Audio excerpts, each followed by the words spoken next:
కేసీఆర్ గారేమో అప్పు చేస్తే 4,17,000 కోట్లు 10 ఏళ్లలో సంవత్సరానికి 41,000 కోట్లు అప్పు చేస్తే కేసీఆర్ గారు ఏం చేసిండ్రు? ఒక్కొక్క ఇటుక పేర్చుకుంటా రాష్ట్రానికి శాశ్వతంగా పనికొచ్చే నిర్మాణాలు చేపట్టిండు. మరి మీరేం చేస్తున్నారు అంటే ఒక్క ఇటుక పెట్టినవా? ఎక్కడన్నా ఒక ఇందిరా మిల్లు కట్టినవా? ఒక కాలువ కట్టినవా? ఒక ప్రాజెక్టు కట్టినవా? హైదరాబాద్లో ఒక కొత్త బిల్డింగ్ కట్టినవా? ఏవిలో ప్రజలకు పనికొచ్చి ఒక పని చేసినావా? చేయలే. మరి నేను ఇంకొక మాట అడుగుతున్నా, ప్రజలన్నీ గమనిస్తున్నారు.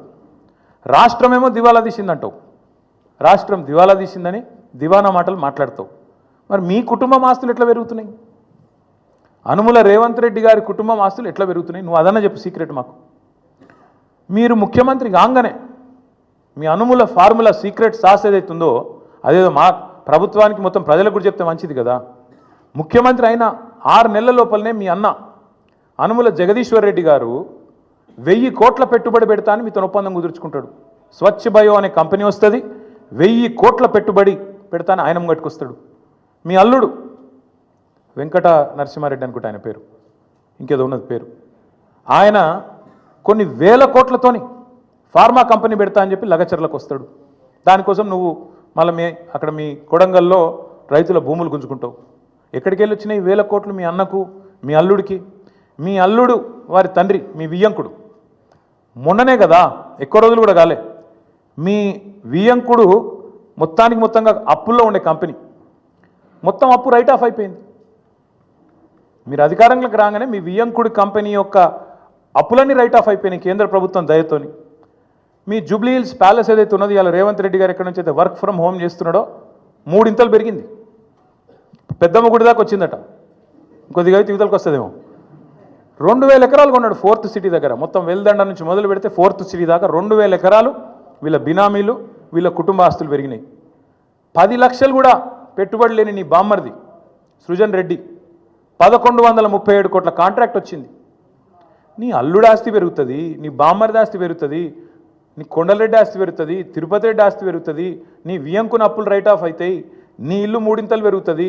కానీ రాష్ట్రం మాత్రం సంకనాకిపోతుంది, దివాలా అయిపోతుంది. ఎట్లయితుంది మరి ఇది? అందుకే మేము అంటున్నాం, ఈ సీక్రెట్ అంతా చెప్పండి మాకు కూడా, రాష్ట్రానికి చెప్పండి. మీ అన్నదమ్ములు, మీ కుటుంబ సభ్యులు, వాళ్ళ అప్పులు, వాళ్ళ ఆస్తుల గురించి కూడా చెప్పు. ఎట్లా పెడుతున్నారు సడన్గా పెట్టుబడులు పెద్ద ఎత్తున? అవి కూడా బయట పెట్టు.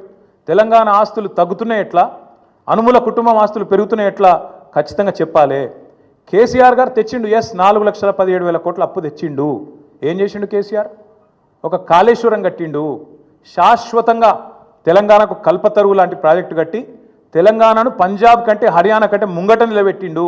వరి ధాన్యం ఉత్పత్తిలో నంబర్ 1 చేసిండు భారతదేశంలో కేసీఆర్. 90% పాలమూరు వలసల జిల్లాగా పేరుపడ్డ పాలమూరు రంగారెడ్డి ఎత్తిపోతల పథకాన్ని 90% పూర్తి చేసి ఒక పంపు కూడా ఆన్ చేసి మీ చేతుల్లో పెట్టిండు.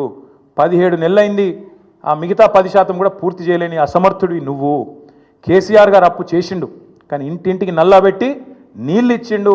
దగ్గర 30,000 కోట్లతోనే ఆ ప్రాజెక్టు పూర్తి చేసిండు. నువ్వు కనీసం ఆ ప్రాజెక్టును నడపలేకపోతున్నావు.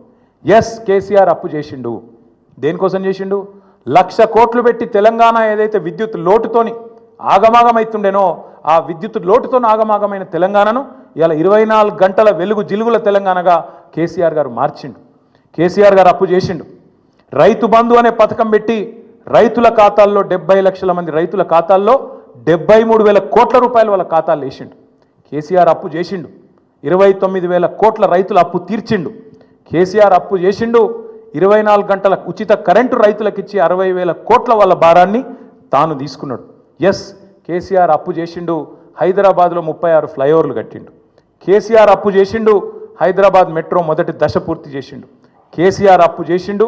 ఒక అఖండమైన సెక్రటేరియట్ కట్టిండు, శాశ్వతంగా తెలంగాణ ప్రజల ఆస్తి. ఒక అద్భుతమైన 125 అడుగుల ఎత్తైన డాక్టర్ బాబాసాహెబ్ విగ్రహం పెట్టిండు. కేసీఆర్ అప్పు చేసిండు. తెలంగాణ అమరులకు అమరజ్యోతి అద్భుతమైన ఒక స్తూపాన్ని నిర్మాణం చేసిండు. కేసీఆర్ అప్పు చేసిండు. 32 మెడికల్ కాలేజీలు పెట్టిండు, 32 నర్సింగ్ కాలేజీలు పెట్టిండు. కేసీఆర్ అప్పు చేసిండు. 1022 గురుకుల పాఠశాలలు పెట్టిండు. కేసీఆర్ అప్పు చేసిండు.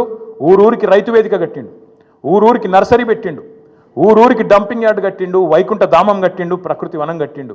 నువ్వు పీకింది ఏంది చెప్పు? కలెక్టరేట్లు కూడా కట్టిండు, 32 జిల్లాలు కట్టిండు. నువ్వేం చేసినావు 1,70,000 కోట్ల? నేను చెప్పమంటే ఇంకో గంట చెప్తా కేసీఆర్ ఏం చేసిండు. మీరేం చేశారు? నువ్వు రోజు కూర్చొని అందాల పోటీలు రివ్యూ చేస్తున్న పోలీస్ కమాండ్ కంట్రోల్ సెంటర్ కూడా కేసీఆరే కట్టిండు. నువ్వేం చేసినావు?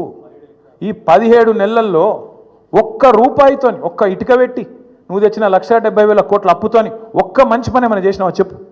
అందుకే మేము అంటున్నాం.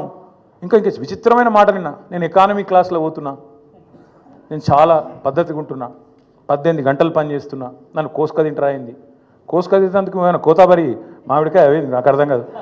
నన్ను కోసుక తింటారా అర్థం కాని విషయం. విచిత్రం ఏంటంటే 43 సార్లు వేయిండు. ఒక ముఖ్యమంత్రి అంటాడు తుత్తనే పోతాడా? గడపారలేక పోడు కదా. ఆయన ఎంబడ 100 మాగదులు, సిబ్బంది, మన్ను మశానం, ఆయన ఇంకా బ్రోకర్లు, వాళ్ళు వీళ్ళు మస్తు మంది పోతారు. 17 నెలల్లో 43 సార్లు నువ్వు ఢిల్లీకి ఎక్కే విమానం దిగే విమానం తెచ్చిందైతే ఏం లేదు. పెట్టిన ఖర్చు ఎంత? శ్వేతపత్రం విడుదల చేయి. 17 నెలల్లో నీ మంత్రులు నల్గొండకు పోయితే కిరికెళ్ళి 100 కిలోమీటర్లు పోయితే కూడా షేర్ ఆటో వాడినట్టు వాడుతారు హెలికాప్టర్ని. అవి చూస్తలేరా మీరు? కొట్టుకుంటారు. ఇంకా భువనగిరి పోతాను, ఎమ్మెల్యేల బర్త్డేలకు హెలికాప్టర్లో పోతాను. వీళ్ళట చాలా పద్ధతిగా నడుపుతున్నారట. షేర్ ఆటో కంటే అధ్వానంగా వాడుతారు వాస్తవంగా అయితే. హెలికాప్టర్ ఉంటే తప్ప హైదరాబాద్ దాటిపోమంటుండే ఒక్కొక్క మంత్రి. ఈ ఎకానమీ క్లాస్ అంటాడు ముఖ్యమంత్రి. నువ్వు ఎక్కే విమానం దిగే విమానం మేము చూస్తలేమా? అరే రే ప్రైవేట్ ఫ్లైట్లు, జల్సాలు, 7 విదేశీ యాత్రలు, మీ మంత్రుల హెలికాప్టర్ ట్రిప్పులు విడుదల చేయి, శ్వేతపత్రం విడుదల చేయి.